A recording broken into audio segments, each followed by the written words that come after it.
అని వాక్యంలో రాయబడింది. నిజంగా విశ్వాసి ఎందుకు ఎండిపోతాడు? విశ్వాసి ఎందుకు చల్లారిపోతాడు? విశ్వాసి ఎందుకు దిగజారిపోతాడో ఈ విత్తనాల ఉపమానంలో యేసు ప్రభు చాలా స్పష్టంగా మనకి తెలియచేశాడు. రాతి నేలను పడినటువంటి విత్తనాలట ఎండిపోయాయి అని బైబిల్ చెప్తుంది. దాని వివరణ ఏమిటి అని ఆలోచన చేస్తే అదే మత్తయి సువార్త 13వ అధ్యాయం 20వ వచనం 21వ వచనంలో ఇలా రాయబడింది. రాతి నేలను విత్తబడిన వాడు వాక్యము విని వెంటనే సంతోషముతో దాన్ని అంగీకరించువాడు అయితే అతనిలో వేరు లేనందున అతడు కొంతకాలము నిలుచును గాని వాక్యము నిమిత్తము శ్రమయైనను హింసయైనను కలుగగానే అభ్యంతర పడతాడు అని బైబిల్ చెప్తుంది. మరలా మీకు జ్ఞాపకం చేస్తున్నాను, ఒక విశ్వాసి ఎందుకు ఆత్మలో ఎండిపోతాడంటే అభ్యంతర పడటమే. ప్రతిదానికి అభ్యంతరమే, ప్రతిదానికి అనుమానమే, ప్రతిదానికి అవగాహన లోపమే, ప్రతిదానికి అతని జీవితంలో అపార్థం చేసుకోవడం వల్ల ఎండిపోతాడు అని బైబిల్ చెప్తుంది. శ్రమ వస్తే సహించలేడట, కష్టం వస్తే సహించలేడట, రోగం వస్తే సహించలేడట, బాధ వస్తే ఓర్చుకోలేడట. ఆ బాధను బట్టి ఎండిపోతాడు, ఆ శ్రమను బట్టి ఎండిపోతాడు, ఆ కష్టాన్ని బట్టి ఎండిపోయి దిగజారిపోయి దేవునికి దూరం అయిపోతాడని బైబిల్ మనకు స్పష్టంగా చెప్తుంది. వాక్యం వింటున్న సహోదరి, నా ప్రియమైన సహోదరులరా, ఒక్క మాట మీరు ఆలోచించాలి.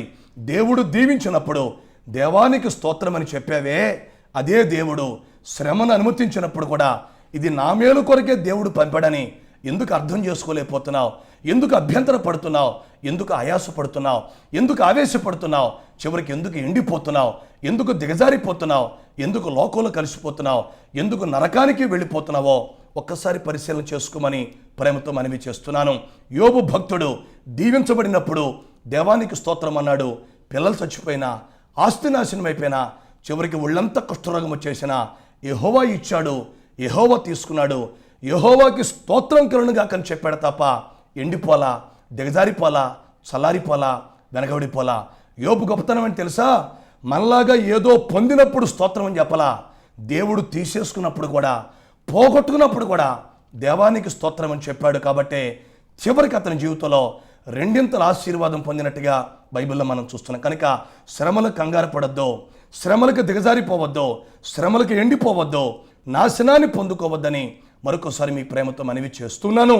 ఎండిపోయే పాత్రలు ఎవరై అంటే ప్రతి చిన్నదానికి అభ్యంతర పడటం, ప్రతి చిన్నదానికి ఆయాసపడటం, ప్రతి చిన్నదానికి అనుమానపడి దేవునికి దూరం అయిపోయే వాళ్ళే నిజంగా ఎండిపోయిన పాత్రలు లేక కర్ర పాత్రలని బైబిల్ మనకి స్పష్టంగా బోధిస్తుంది.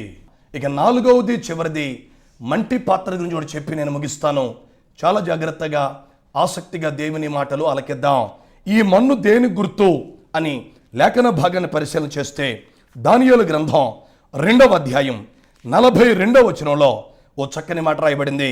పాదముల వ్రేళ్లు కొంత మట్టుకును ఇనుపవిగాను కొంత మట్టునకు మట్టివిగాను ఉన్నట్టు ఆ రాజ్యము ఒక విషయములో బలముగాను ఒక విషయములో నీరసముగాను ఉండును అని వాక్యం చెప్తుంది. నెబుకద్నెజరు నిలబెట్టిన విగ్రహంలో పాదాలట సగమేమో ఇనుముతో ఉన్నాయి, సగమేమో మట్టితో ఉన్నాయి. ఈ మట్టి దేని గుర్తు అని అడిగితే నీరసానికి గుర్తు అని బైబిల్ చెప్తుంది. నిజంగా నాయనా, విశ్వాసులు చాలామంది ప్రారంభంలో చాలా ఉత్సాహంగా ఉంటారు, కానీ రాను రాను నీరసించేవారిగా, నీరుగారేవారిగా, నిస్పృహలో పడిపోయేవారిగా చాలామంది జీవితాలు ఉంటాయి. ఈ సందర్భంలో బైబిల్లోంచి ఓ చక్కని మాట మీకు జ్ఞాపకం చేస్తాను. చాలా జాగ్రత్తగా ఆసక్తిగా దేవుని మాటలు ఆలకిద్దాం. సమూయేలు 2వ గ్రంథం 3వ అధ్యాయం 1వ వచనం ఈ విధంగా సెలవిస్తుంది. సౌలు కుటుంబీకులకును దావీదు కుటుంబీకులకును బహుకాలం యుద్ధము జరగ్గా దావీదు అంతకంతకు ప్రబలెను, సౌలు కుటుంబము అంతకంతకు నీరసిల్లెను అని బైబిల్ చెప్తుంది. ఈ లేఖన భాగంలో దావీదు చరిత్ర, సౌలు చరిత్ర మనం చూస్తున్నాం. ఇద్దరూ దేవుని చేత పిలువబడిన వాళ్ళే, ఇద్దరూ రాజులుగా ఉన్నవాళ్లే, ఇద్దరూ రాజ్యాన్ని పరిపాలించేవారే. ఇద్దరి జీవితాల్లో కూడా యుద్ధాలు వచ్చాయట. కానీ బైబిల్ చెప్తుంది సౌలు కుటుంబమేమో అంతకంతకు నీరసిల్లిపోయింది, దావీదు కుటుంబమేమో అంతకంతకు ప్రబలింది అని బైబిల్ చెప్తుంది. మరలా మీకు జ్ఞాపకం చేస్తున్నాను, విశ్వాస జీవితంలో లోకంతో యుద్ధం వస్తుంది, పాపంతో యుద్ధం వస్తుంది, శరీరంతో యుద్ధం వస్తుంది, సాతానుతో యుద్ధం వస్తుంది. ఎన్ని రకాల యుద్ధాలు వచ్చినా నువ్వు అంతకంతకో ప్రబలాలే తప్ప నిరసిల్లిపోకూడదు, నీరు గారిపోకూడదు, వెనకబడిపోకూడదని మరొకసారి మీ ప్రేమతో మనవి చేస్తున్నాను. మట్టి పాత్ర ఎవరయ్యా అంటే ఇలాంటి యుద్ధాలు వచ్చినప్పుడు నీరు గారిపోయేవాళ్లే, వెనకబడిపోయేవాళ్లే, చల్లారిపోయేవాళ్లే. వీళ్ళట అర్హత కోల్పోయిన వాళ్ళు, యోగ్యత కోల్పోయిన వాళ్ళు, యజమాని చేత వాడబడలేని పాత్రలని బైబిల్ మనకి స్పష్టంగా చెప్తుండగా, మరి ఎలా ఉంది బ్రదర్ మన జీవితం, సిస్టర్ ఎలా ఉంది మన జీవితం? ఒకసారి పరిశీలన చేద్దాం.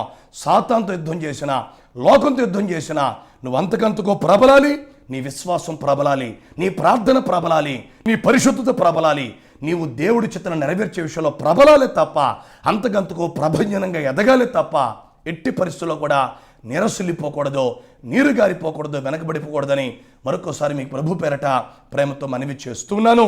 కనుక వెండి పాత్రగా ఉంటే అనగా నీతిమంతుడిగా ఉంటే, రెండు బంగారు పాత్రగా ఉంటే అనగా ప్రార్థనాపరుడిగా బాప్తీసం పొందినవాడిగా ఉంటే దేవుని ద్వారా గొప్పగా వాడబడతావు, దేవుని చేతిలో ఓ బలమైన సాధనంగా ఉంటావని మీకు ప్రేమతో మనవి చేస్తున్నాను. అలా కాకుండా ఒకవేళ ఎండిపోయిన పాత్రలుగా, ఇంకా చెప్పాలి అంటే నెరసిల్లే పాత్రలుగా ఉంటే మీరు ఓడిపోతారు. చివరికి మీ జీవితాల్లో ఆశీర్వాదాన్ని కోల్పోతారు, దేవుని చేత విసర్జించబడతారు, చివరికి నరకానికి పాత్రలు అవుతారు. కనుక ఒక మంచి తీర్మానం చేద్దాం. నాయన, నేను మీదట నా నీరసంలో నుంచి, మరి విశేషంగా ఎండిపోయిన స్థితిలోంచి నేను వెండి పాత్రగా, బంగారు పాత్రగా మార్చబడతాను. నాయన, నన్ను దీవించండి, నన్ను వాడుకోండి, ప్రయోజనకరమైన పాత్రగా నన్ను తీర్చిదిద్దామని ఈరోజు తీర్మానం చేసుకుంటే నువ్వు దీవించబడతావు, బలపరచబడతావు, దేవుని ద్వారా బలముగా వాడబడతావు. అట్టి కృప మన దేవుడు మనందరికీ నిండారుగా దయచేయునుగాక. ఆమేన్.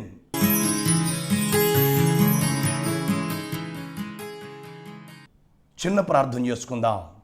ప్రేమగల తండ్రి, పరిశుద్ధుడా, మీ నామాన్ని బట్టి మరొకసారి స్తోత్రం. నాయన, మీ సార్వత్రిక సంఘమని ఇంట్లో పాత్రలుగా ఉన్న మేము వెండి పాత్రలుగా, బంగారు పాత్రలుగా ఉండి అర్హమైన పాత్రలుగా, యోగ్యమైన పాత్రలుగా, యజమాని చేత వాడబడే పాత్రలుగా ఉండాలని, ఎట్టి పరిస్థితుల్లో కూడా ఎండిపోయే పాత్రలుగా, నీరసిల్లే పాత్రలుగా ఉండకూడదని చక్కటి పాఠం నేర్పించని మీకే వందనాలు. వాక్యం విన్న బిడ్డలను బలపరచండి, స్థిరపరచండి, తిరిగి వాడుకోండి. ఓ బంగారు భవిష్యత్తు ప్రసాదించి మీరు మాత్రమే పరిపూర్ణంగా మహిమ, ఘనత, ప్రభావాలు పొందమని యేసు పరిశుద్ధ నామములో ప్రార్థన చేసి వేడుచు ఉన్నాను తండ్రి. ఆమేన్.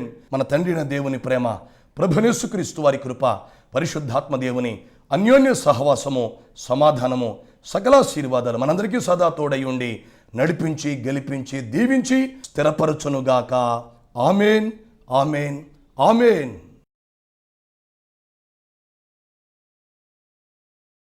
నా పేరు కీర్తన. నేను పక్కా విగ్రహారాధకులం. మేము దేవుడు అంటే తెలియని వాళ్ళం, పూజలు చేసేవాళ్ళం. అయితే ఈ కారుణ్య మందిరానికి రాక్రితం మేము ఇంట్లోనే విగ్రహారాధనలకు ఉంటా ఉండగా మా వదిన గారి ద్వారా ఈ మందిరానికి రావటం జరిగింది. అయితే ఈ మందిరానికి రాక్రితం మేము ఎన్నో భయంకరమైన రోగాలతో, ఎన్నో సమస్యలతో బాధపడతా ఉన్నాము. ఒక్క మాటలో చెప్పాలంటే నేను భయంకరమైన రోగంతో బాధపడుతున్నాను. అదేంటంటే హెచ్ఐవితో బాధపడుతున్నాను. అయితే ఆ రోగం వల్ల మేము ఎక్కడికి వెళ్ళాక నానా ఇబ్బందులు పడుతున్నాయి. ఈ మందిరానికి వచ్చాము. ఈ మందిరంలో వారం వారం దైవ సేవకుల ద్వారా వాక్యం వింటూ ఉండగా, దైవ సేవకులతో ప్రార్థన చేపించుకుంటూ ఉండగా మేము విశ్వాసంలో బలపడ్డాం. దేవుని మీద నమ్మకం ఉంచుకున్నాక నాకు ఉన్న రోగ నిరోధక శక్తి పెరిగింది. సిడీ కౌంట్ కూడా పెరిగింది. అంత క్రితం డౌన్ అయిపోయిన సిడీ కౌంట్ నాకు పెరిగింది. ఎన్నో రోగాలతో వచ్చిన నేను ఇప్పుడు ఏ రోగం లేకుండా ఈ మందిరంలోకి వచ్చి నాకు అన్నీ పోయినాయి. శుభ్రంగా మంచి ఆరోగ్యంగా ఉన్నాను. అంతేకాదు మా చిన్న అబ్బాయి నా పాలు తాగాడు కాబట్టి నా పిల్లలకు కూడా ఈ రోగం వస్తుందేమో అని భయపడ్డాను. అయితే దేవుడు నాకు మాట ఇచ్చాడు, అమ్మ నీ బిడ్డలకి ఏమని ఇచ్చారు, అనారోగ్యాలు రావని ఇచ్చాడు. అయితే మొన్న 16 సంవత్సరాలు, మొన్న 3 నెలల క్రితం ఆపరేషన్ చేసిన మళ్ళీ కంగారు పడ్డాను. మళ్ళీ ఏమంటారు, ఏం బ్లడ్ టెస్ట్ చేశారని. అయితే ఇచ్చిన మాట నిలబెట్టుకున్న దేవుడు, మనుషులు ఇచ్చేసిన దేవుడు నన్ను ఇచ్చేయలేదు. నా బిడ్డలో మళ్ళీ ఏ తేడా లేకుండా శుభ్రంగా ఆపరేషన్ చేశాడు. నా బిడ్డల చదువు విషయంలో దేవుడు నాకు సహాయం చేశాడు. అంతేకాదు మరలా నాకు ఎన్నడూ ఏ అనారోగ్యం రాకుండా మరణ పాసాలు మెడక చుట్టుకున్న నీ నోట స్తోత్రం ఉన్నంతసేపు అది నేనేమీ చేయదని చెప్పాడు.